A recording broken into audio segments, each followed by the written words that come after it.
Welcome to the Exceptional Sales Leader Podcast with Darren Mitchell. If you're a sales leader looking to take your leadership to a whole new level, then this is the podcast for you. We'll be exploring tips, techniques, and strategies to help you take your leadership to the exceptional level and allow you to enjoy more money, more meaning, and better sales results.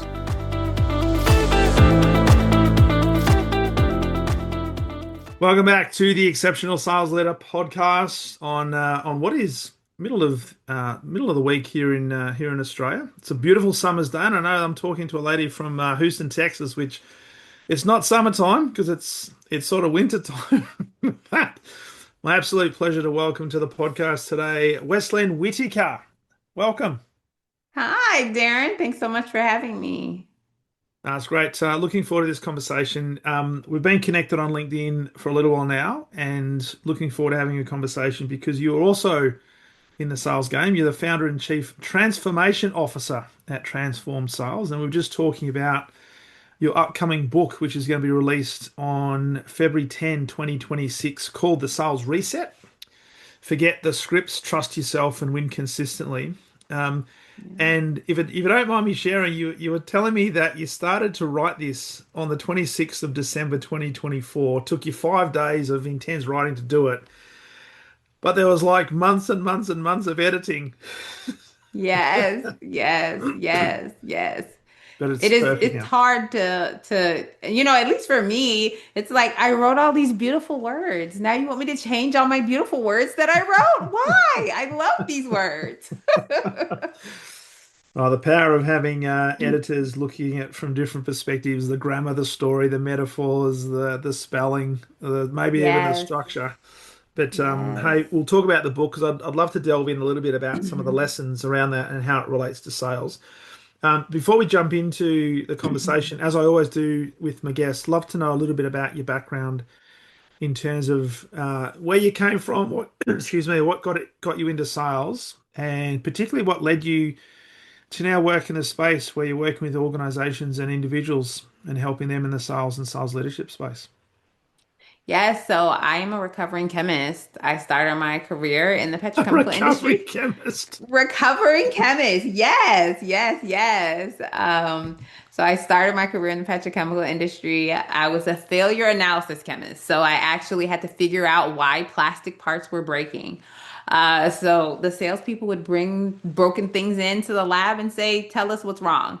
And I got to a point and I was like, I want to do your job. I don't want to be here. I want to be out there. So I stepped into sales, and I tell people when I got into sales, I finally figured out what I wanted to be when I grew up because I loved everything about it. And Okay. so from there, I made a quick ascent from individual contributor to international sales manager.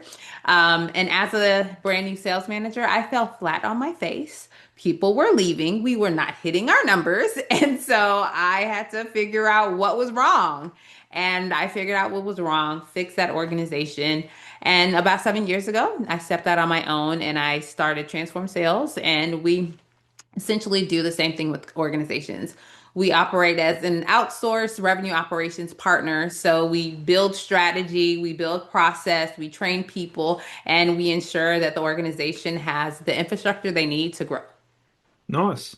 So there's a few things in that. Firstly, you said you're a failed chemist. So Failure analysis chemist. Failure no, analysis no, no. All chemist. right. So yeah, you're a chemist. So I'm assuming you've gone through all the university. You're really well qualified, and then you look at the salespeople coming in. What was it about the salespeople or the profession of sales that was attractive? Because I'm sure you would have had to have dealt with maybe some well-meaning friends and well-meaning family members to say, Wesleyne, what are you doing? You're going to throw this beautiful education away. What are you going to do sales for? Yes. Oh, yeah, I still have that today. But I think it was one, I realized I liked talking to people. Like I didn't realize how much I actually liked interacting with people. And they just had the coolest stories. Oh, I toured this plant and I saw this, and that. And then this happened and I went here and there. Little did I know that all that traveling wasn't actually fun in real life. It was like, oh, I really don't want to be in airports and hotels, but it sounded fun. And even to this day, because I work with clients in manufacturing and petrochemical, kind of in the technical field, and when I go visit them, I walk around their plants and I ask them Mm, questions. And so I think it was the being curious that really drove me into sales because I was like, this is really cool. And the mm. part that I really enjoyed about my job was no two customers were ever the same. Whereas as a chemist, you're doing the same type of work and testing over and over and over, and it got a little routine for me. Yeah. So you're the type of person that likes a little bit of variety, and that curiosity got you out into different environments that enabled you to maybe express yourself, but learn a little bit more about the real world or different experiences. Absolutely. I realized how innovative and how creative I really was. And even in the position that I am now within my organization, that the company that I have, I get to use that every Mm, single day. I get to be creative. I get to think about how organizations can creatively solve their sales problems, whether it's adding people or maybe we need to have less products or more products, whatever the thing is. And that really excites me. love it. Love it. So it's interesting you mentioned there when you talk about the meteoric rise from individual contributor to international sales manager. Just talk a little bit about that process because I went through a similar process in a national company here in Australia where often people get promoted because they're a great individual contributor, but they don't necessarily know how to manage a team, and they don't often get, or we don't often get the, I guess the training, the coaching, the mentoring, the yeah, just the buddy system. What was that experience like for you, and what was it that enticed you to become a sales leader, or was it something that was bestowed upon you because you're such a great individual contributor? I think that so what happened was I was the top salesperson in my division year after year after year. So the company started sending all the new salespeople to travel with me for a week or 2 weeks when they were brand new. And then the struggling salespeople would come to me too. I said, I'm sorry, hold on. Wait. I'm training everybody and I still have my own quota. I don't, are you going to pay me more or are you going to make me a manager? So that was the conversation I had with leadership. I was like, I'm helping all of these new reps, and the reps that they would send to me that would work with me, they were actually doing really well. So they saw the benefit that I brought to the table. So that was the point where I stepped into leadership. So one thing that I tell people, sometimes they're like, well, there isn't a position, or how do I do this, or this or that. Advocate for yourself. Like I had to Mm, advocate for myself because I had to say, hey, this is what I'm doing. These are my career aspirations. Like, can we do this together? mm. Yeah, I love that because there's lots of people that are great individual contributors. They have no real desire, inclination to manage teams, but the Yeah. company looks upon them and says, "Oh, Wesleyne, you're doing great numbers. If we give you a management position, then it should mean that you managing a team, it'll just rub off. Or you'll just teach them or tell them how you are so successful. So happy days." And yet we don't give them the transition plan. We don't give them the coaching and the mentoring because the characteristics required of a leader in many cases are completely different to those required of an individual contributor. So Absolutely. with that process, how did you find the transition? So I was the one who raised my hand and I said, I want to do this. And they Yeah. said, sure, you're great. Yeah, we want that. So I stepped into leadership and I said, okay, I'm amazing. I'm going to make 50,000 little Wesleyanes because I want everybody to do exactly what I did. So that's how I stepped into leadership. And then it wasn't working. It just wasn't working. And I was like, I'm going in and I'm closing these deals for you. And I'm telling you exactly what to do in order to hit your numbers. Like, what's happening, guys? There's something wrong with you. Yeah. Uh-huh. So, as we know, that doesn't work in any kind of leadership. But really, it was in an exit interview where somebody, this was like the third or fourth person that left within my first few months. I was like, okay, what is happening? We went from being colleagues to now I'm the leader, and like you guys are leaving. Yeah. And even that is a whole issue, right? Yeah. Like, how do I go from being colleague to leader? And how do you make that transition smoothly? And so I think there were a lot of missteps that I made in there. But this brave person, when I was like, okay, so why are you really leaving? And she was like, I'm leaving because of you. I was like, wait, what do you mean? Like, huh? And I said all the things that I did because, I'm great. So why are Yeah. you leaving? Because I'm such a great leader. And she said, that's the problem. You want everybody to sell exactly like you did. You want everybody to do exactly what you did. And it's not working for us. And I don't enjoy working here anymore. That was the moment I said, okay, something about the way that I'm leading has to change. And so even with that, my company didn't invest in me. I had to invest in myself. Like there was no leadership development. There was no how to become a good leader 101. So I paid for my own private classes. I read books. I listened to podcasts. I would take time off work to like really understand how can I be an exceptional leader. Wow. And that process, what did you discover? Because as you were talking about that, it sort of brings into bear the fact that most people don't leave the organization because of the organization. Very often they leave because of the one up or the two up manager. So, firstly, how was that to hear? And then obviously you went on a process or through a process of discovery, self-development, professional development. How challenging was that? And what did you kind of learn about yourself through that process? So hearing that, it absolutely broke me Yeah. because, as a top salesperson, you don't really get constructive negative feedback at all. You're great, great, great, great, great. Good, good, go, go, go. So as a leader, that's a very big transition because you get a lot more balanced feedback. You Yeah. get some things that are good and some things you need to work on.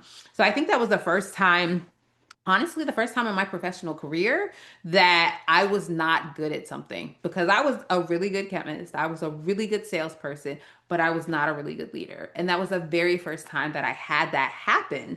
So it broke me. But I'm resilient. So I'm like, okay, we're going to fix this. What do we need to do? And so I think I started just reading books. I was like, I'm just going to read books. And then I started getting into podcasts and I would listen to audiobooks as I was driving. And I'm like, okay, this person, I would look up their website and oh, they have a little seminar that I can go to. Let me take this seminar. Let me go do this. Let me try that. And so it was a lot of trial and error. But I think the one thing that I learned that really served me well was the same way I became a good salesperson was how I became a good sales leader. And it was treating my employees like they were my customers. So listening to them, stepping into their worlds, having empathy for them, not ruling with an iron fist, but really saying, how can I serve you? What can I Mm. do to help you and come alongside you? I love that. I love that. And part of me says, well, as an individual contributor and as a sales leader, and well, as an adult as well, we have to take responsibility for our own, I guess, situation, but also the development to move into a different situation. How much of that though was frustrating when the company didn't invest in you, where it was You know, on you? I think that it was a little bit, and it could be a little bit more on me than on them. I was kind of ashamed because I kind of felt like I should know better. Okay. So I didn't really come out and say, "Oh my goodness, I suck as a manager. What resources do you have to help me?" And really the same thing happened when I got into sales because I was a chemist. I didn't know anything about business. I didn't know anything about sales. And so I didn't really want to ask, okay, well, like, what do I do? How do I sell? How do I close? And so I just invested in myself. And I Yeah. think it's just the kind of person that I am. I wrote a book. I didn't know how to write a book. There are a gazillion people that I know who've written books, but I wanted to learn how to write a book. So I hired a book coach. So I think that that is just the way that I tackle problems. I'm like, I need to invest so I can learn how to do it because I Yeah. want to be able to do it over and over and over again. Yeah. It becomes replicatable then. Yeah. And it's easy then to teach because it might, as you said, when people were leaving, they were leaving because of you and perhaps you were treating them as if they were mini me's, and Yeah. you knew how to do stuff, so therefore why can't they do the same thing? But then realizing, well, people have different personality traits, they've got different beliefs, different values, different ways of doing things. So how can I have a bit of a chameleon impact and adjust according to how they operate and teach them and coach them mentoring based on where their strengths are, not try to project onto them the fact that this is how I did it for me, so therefore it must work for you at the same time. Yeah, yeah, it is a very it's a very good lesson that I learned. And I now have a my son is 17, he's going to college next year.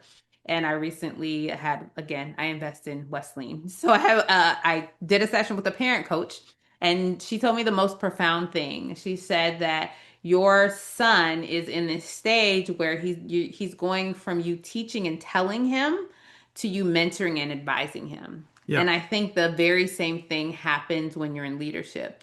There is a space where you teach and tell, but we have to mentor and advise because we have to release the reins. We have yeah, to allow people to try things and fail, yeah. and come back and say, okay, I tried this and it didn't work. What do I do next?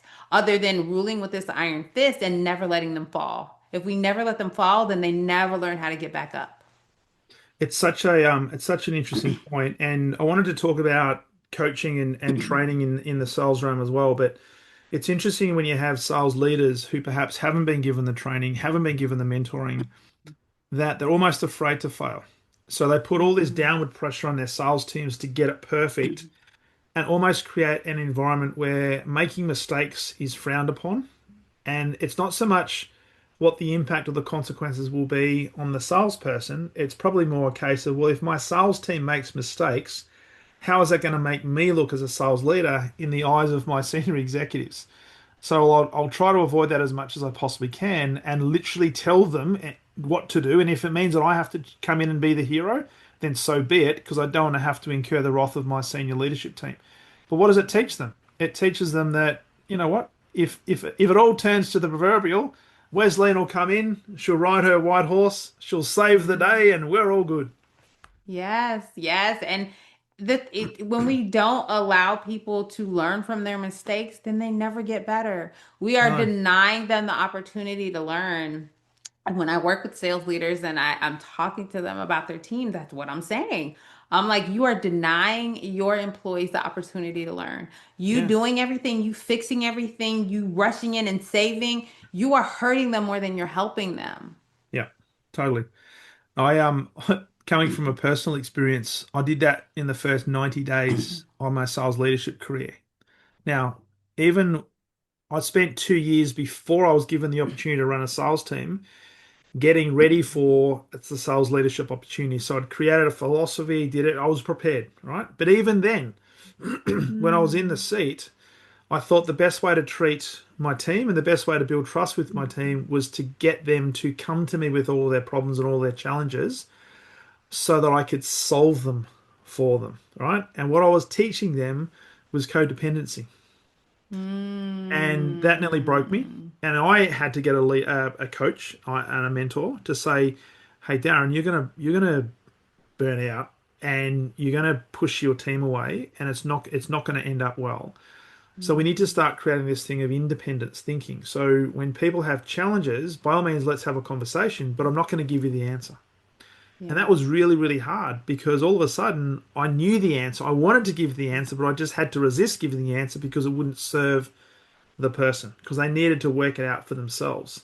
And so I started to Mhm. develop this philosophy of don't just give them the resources, you've got to start to teach them resourcefulness. So if I can teach them Mm. resourcefulness, then they're not going to be 100% reliant on me, Mhm. but that's what I want because it means that I Yeah. can be more of value to more people. Absolutely. How can we empower them to figure things out? One of the things that I tell people when I'm trying to teach them how to be more resourceful is when somebody comes to you and asks you a question on how to fix this or what to do, the one thing you say is, what have you done to try to solve this? Yep. And if they're like, oh, nothing. Oh, I just came to you. Go try to figure it out and then come back to me. Like you push it back on them immediately. Otherwise, like you said, it is codependent and they will never cut the umbilical cord. They'll never be able to do it on their own. And then you get so stressed out and you get weighed down when you feel like, why is this so heavy? Why am I having to carry everyone? And you still have to do your own job. So you're Yeah. doing their job and your job, and they're leaving at 3 o'clock while you're working until 10, 11, or 12. And the process in that entire process, when things don't go well, who do they blame? Always, always to the It's top. your fault because you Always told to the me. top. It's always, always either your sales team will blame you, your leadership will blame you. You're like, I was just trying to help. I was just trying to help. Exactly. But as a sales leader, we certainly understand that we have to take ultimate responsibility. But if I'm not creating that independence within my team, then it means that my team members are not taking personal responsibility. And I want them to take personal responsibility, right? So that's the thing. Yeah. So with that, let's talk about sales training because I do a lot of training and I know you do a lot of training with the organizations you work with as well. Um, it might sound like a loaded question, so I don't want it I don't want it to be interpreted as that. But why doesn't training actually have the impact that a lot of organizations think it will or believe it should? Mm. So I believe that, and this is something I address in my book. I believe that in order, because we're adults, right? So the thing about us as adults, we have learned a lot of things the wrong way. We have a lot of, oh, I just always did it this way, or I watched this YouTube video and this is how I'm supposed to cold call or whatever. So we have all of this unhelpful learning, all these bad habits, all of these things. And so when we teach new skills and new things and we put it on top of the bad, it doesn't work because we have to unlearn the bad before we relearn the good. So that's one reason I think that training doesn't stick. And another reason is I think that there's just too much at one time. So Hmm. even when I do training, I don't train for more than 3 hours at a time. Just because the human brain can absorb that much information at one time. So really just allowing people to marinate just a little bit is what really helps with being able to take on new information.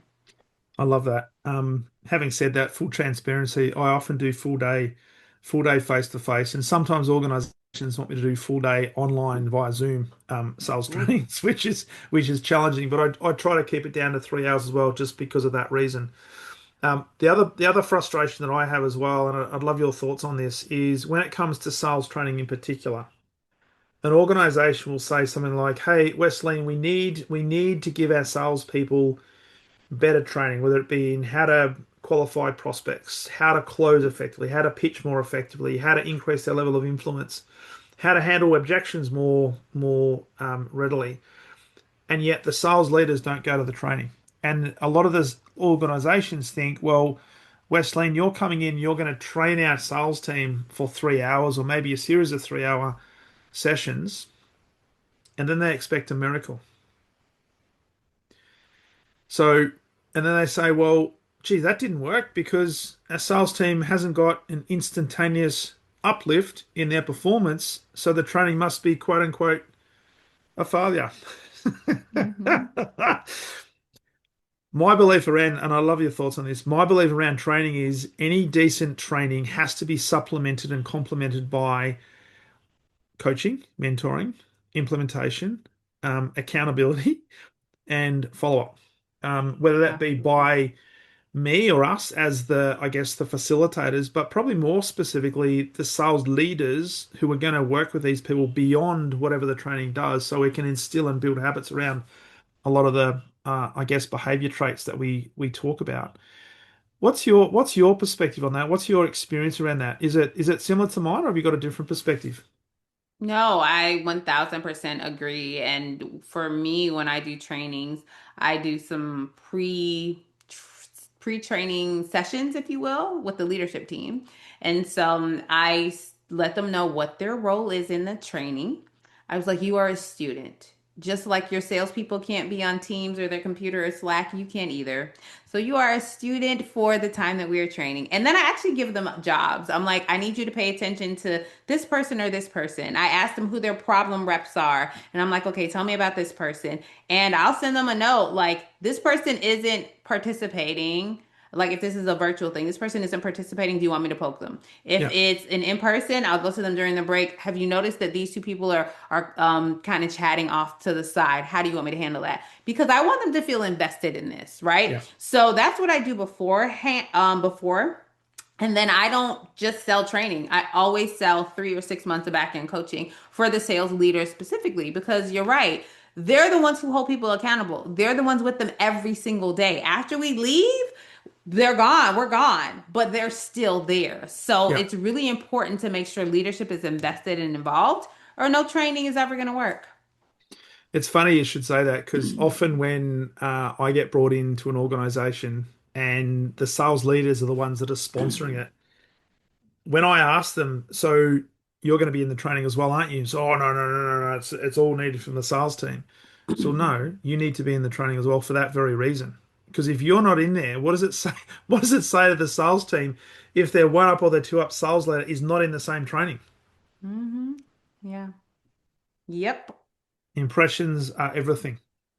Absolutely. And I do a lot of like interaction in my training. So we're doing role playing and I'm asking questions. And it's really funny. Sometimes those sales leaders, because I make them participate too. And when we do our debrief, they're like, when you called me to the hot seat, Wesleyne, I was so nervous because I was wondering what questions you were going to ask me. And I'm like, I like that because the thing is, it allows the team to see their vulnerability and like Yeah. see their humanity, right? They need to see that yes, they're your leaders, but they still have areas or things that they're working on and they're still trying to get better themselves and they're also invested in this and that also makes that training be more sticky. Well, and that's the thing. If you can get a sales leader to be vulnerable enough to come in and sit in the hot seat, do a coaching conversation, or actually run a bit of a closure strategy, and it doesn't work. In fact, they crash and burn.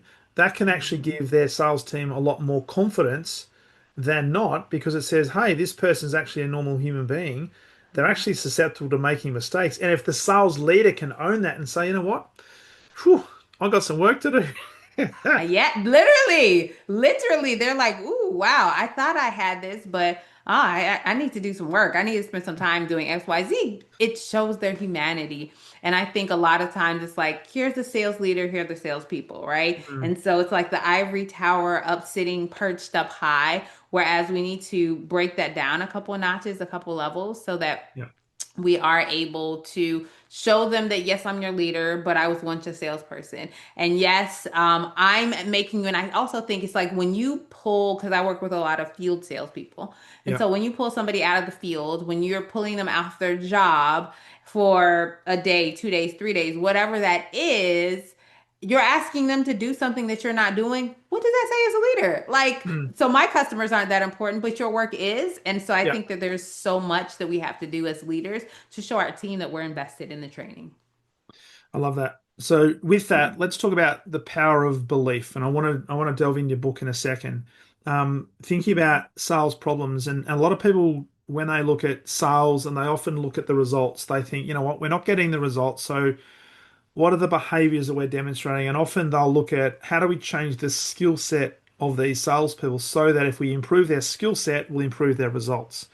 Now, we know that it's a lot deeper than that. And in more cases than not, it's the mindset and the thinking that sits behind the behavior that leads to the challenges that salespeople have got.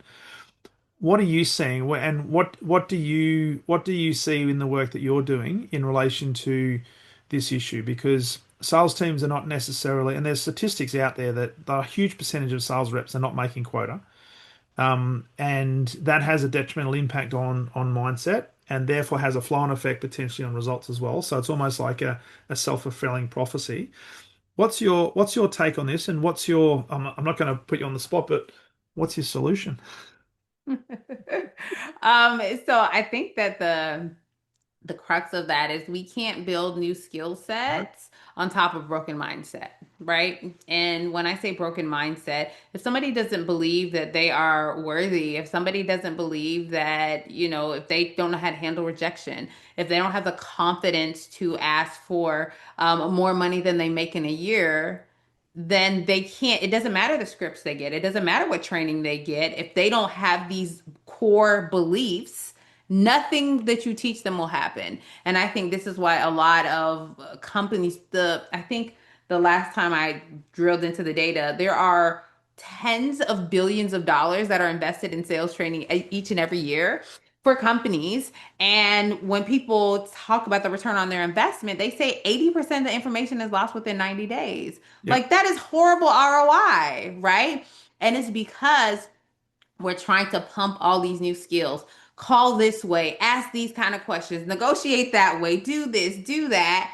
But we're not dealing with the step one. And Mm, step one is really, why are you not doing these things? What is holding you back? And what makes this hard for you? And mm. so when we unpack that, then we can build all the skills. It's fascinating because you have two salespeople who, at least on the surface, have had the same training. They might have a similar background. From a skill set perspective, they know what to do, and for all intents and purposes, they do execute that. But one has results here and one has results here, and there's this massive gap. And a lot of people will look at the second person and say, "What's wrong with you? Johnny over here is doing really well, and you've got the same skills. So why aren't you doing this?" And what do they say? "Oh, I don't have a list of customers, or he's got a better patch, or he got lucky." It's got nothing to do with luck. It's all about what's going on inside the Yeah. 6 inches between your ears.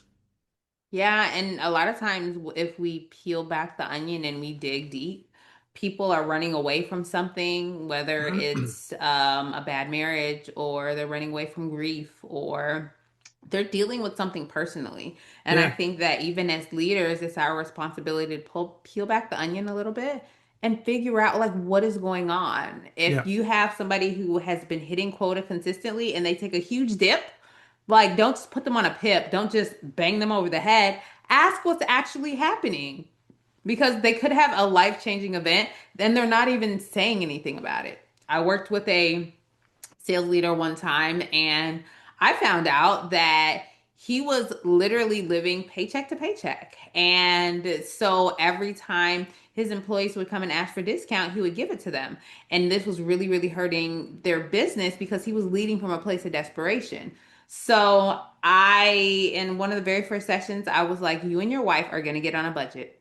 Like you're gonna sit down and you're gonna go through every single expense. And they got on a budget and his eyes were wide open. He was like, oh my gosh, we're spending so much money here and here and here. And I think within 4 months they were debt free. And he ended up being that division ended up being the number one in the company for that year. Because we identified what was going on, the Mm. underlying issue. And so everything else we did, it was easy because it was like, oh yeah, I can do that, Wesley. This is easy. It's no problem. But people don't want to do that. They don't want to dig deep. They don't want to get underneath the surface.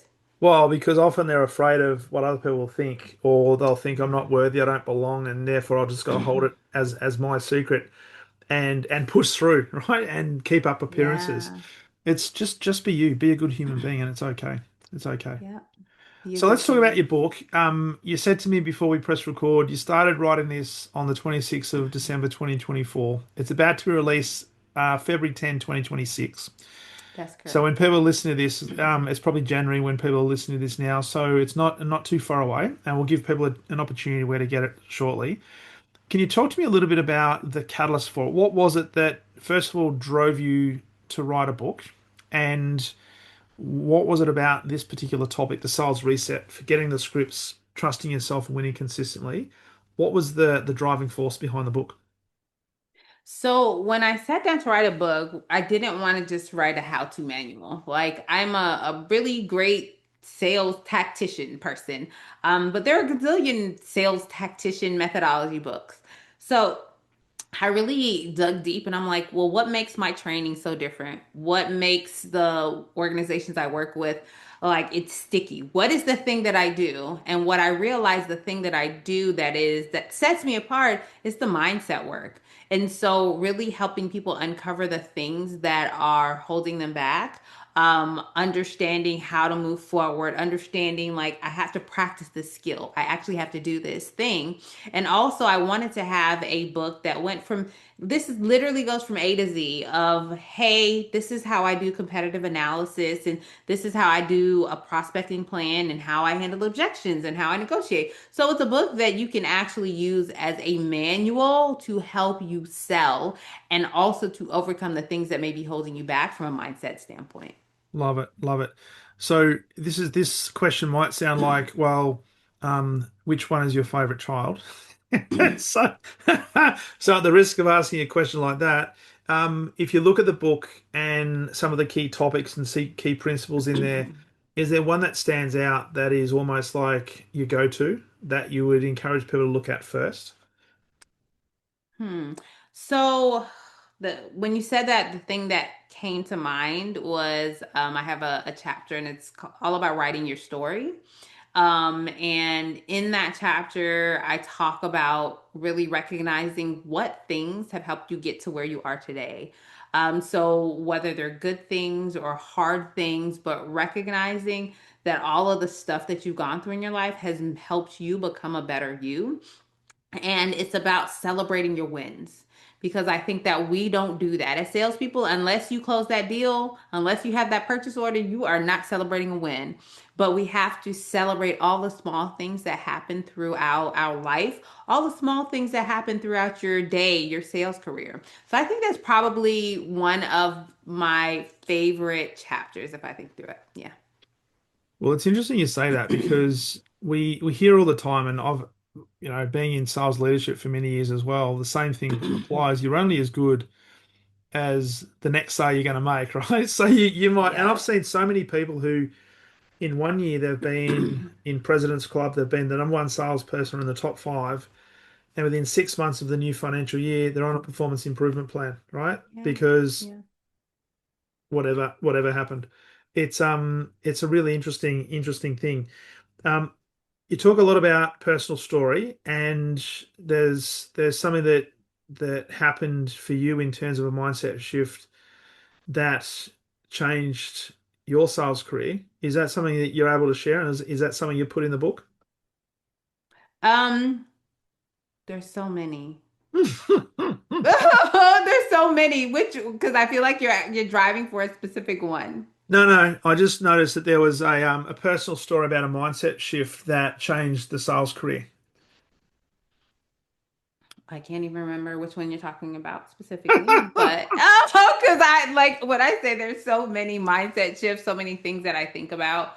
I think I know for me, when I like in my sales career, I've had so many different obstacles and I've had so many different things that really um, made me have to shift how I was thinking. And so, as you said that, one thing that I know that I had to do. I'm a black woman in sales. When I moved into sales, I was the only black woman in sales. And so I tried to conform. I was like, I'm wearing pants, everybody's wearing pants. I'm wearing these boots, I'm wearing button-down shirts. Like I was trying to conform. I wanted to be like the guys. I wanted to just fit in. Yeah. And I was so uncomfortable. Like I like wearing dresses. I always wear makeup. I didn't enjoy being that way. And so I had to realize I was like, Wesleyne, it's okay to be you. And so once I started allowing myself to dress like I wanted to dress, to show up in the way that I wanted to show up, what happened was I was in front of customers and I was more comfortable. So I was able to feel like excuse me, I was in my own skin, right? Like I didn't feel like I had to perform or I had to be somebody else. And so throughout my sales career, that's what I did. I was like, I'm just showing up as me. I'm just going to be authentic. And if you don't like it, you don't like it, but this is who I am. And so Mm. once I was able to unlock that, and even as I have stepped into my business or when I stepped into leadership, I had to learn how to not conform and be okay with not conforming. Mm. It's an important thing because, and we talk a lot about this thing called authenticity, and I think the word itself is kind of overused a little bit, but just be you, right? Don't. And I often say to people that whether they're a sales leader, whether they're a sales individual contributor, you got nothing to prove. You're perfectly okay as you are, but just work on being the very best version of you can be, and that will be enough, right? So don't pretend, because you should be able to go into any environment and feel confident that no matter what's thrown at you, you'll be able to handle it, right? Right. And if people like you, fantastic. If you resonate with them, fantastic. If you don't, that's also okay. Because Hmm. whilst sales is often a numbers game, yes, there's some strategies to improve the numbers in your favor. At the end of the day, not every post is going to be a winner. Not every customer you talk to is Yeah. going to end up being a customer, right? Yeah. So don't try to push it. Just let go, right? And I think if you trust yourself in that and you can go into those environments and just be the very best version of you and not have to try to conform, not have to try to prove that you're worthy of being in the room, it's amazing the energy transfer and how people say, you know what, this person's really, they're really normal, right? There's some, Yeah. and they may even say, there's something about this person, I can't put my finger on it, but God, I want to know more about them. It's interesting. And as you mentioned, people buy from people. And so if you're the type of person they want to buy from, they will buy from you. They're not buying from your company. They're not buying from your leader. They're buying from you. Yeah. And so when you are who you are, no matter what, people are attracted to that. And the Mm. thing is, I have my people I work with, my clients. I have my oldest best friend. I've known her for 30 years. If I get all of them in the room, they're like, yes, that is Wesleyne. Yep, this is how she is. She's very opinionated. She shares her mind, but she's also so kind and sweet and loving. Like, they're all the things. And that's who you want to be.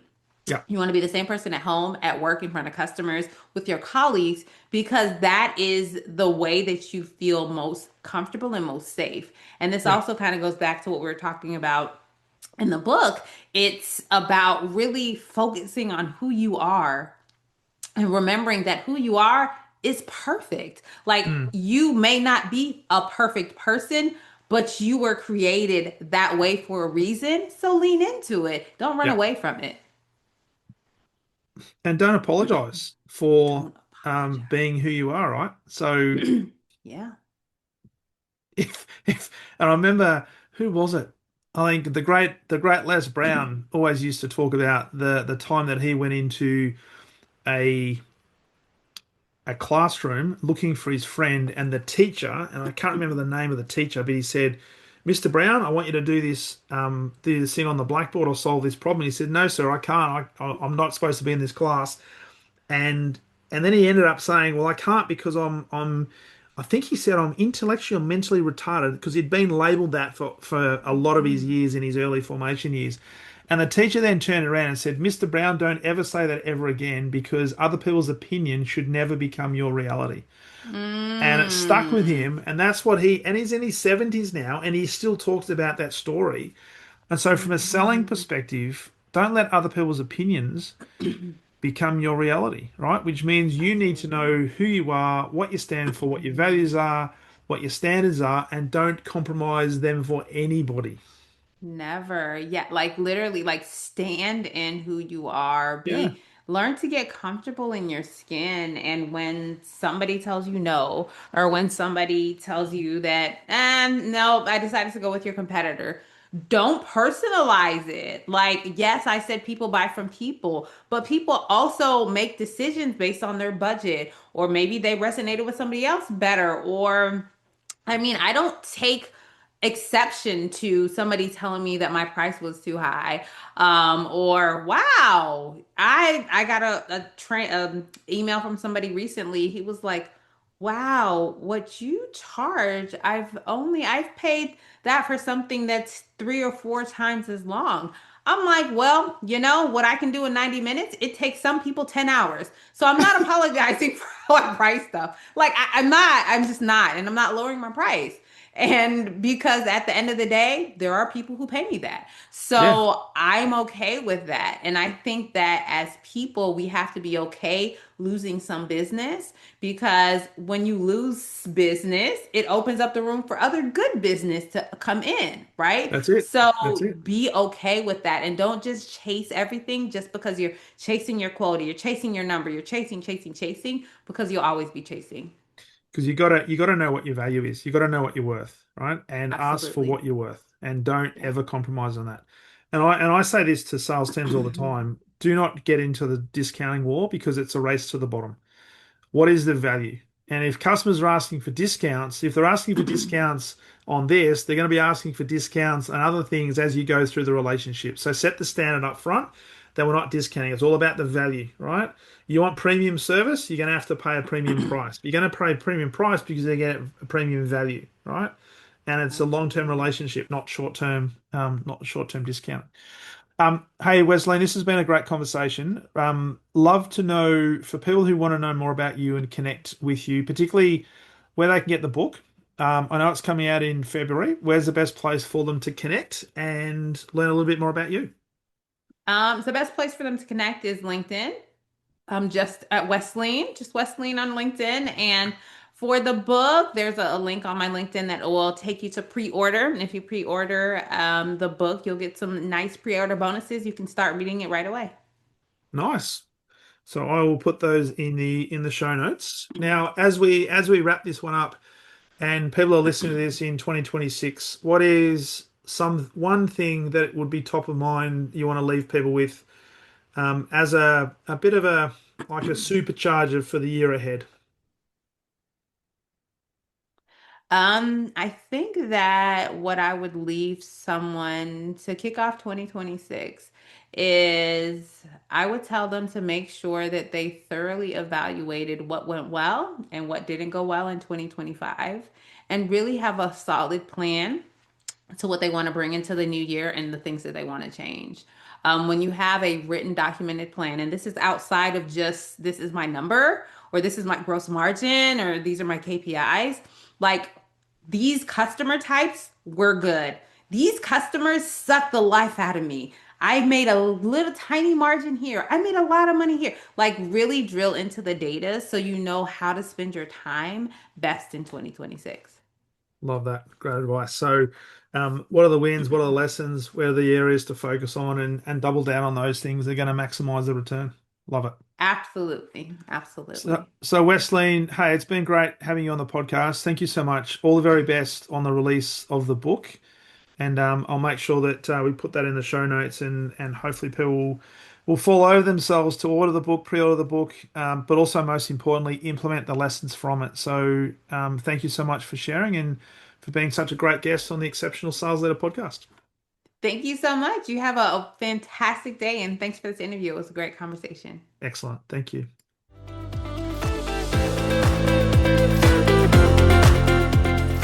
Thank you for listening to the Exceptional Sales Leader podcast. I trust the information in this episode has been helpful in your journey towards becoming exceptional.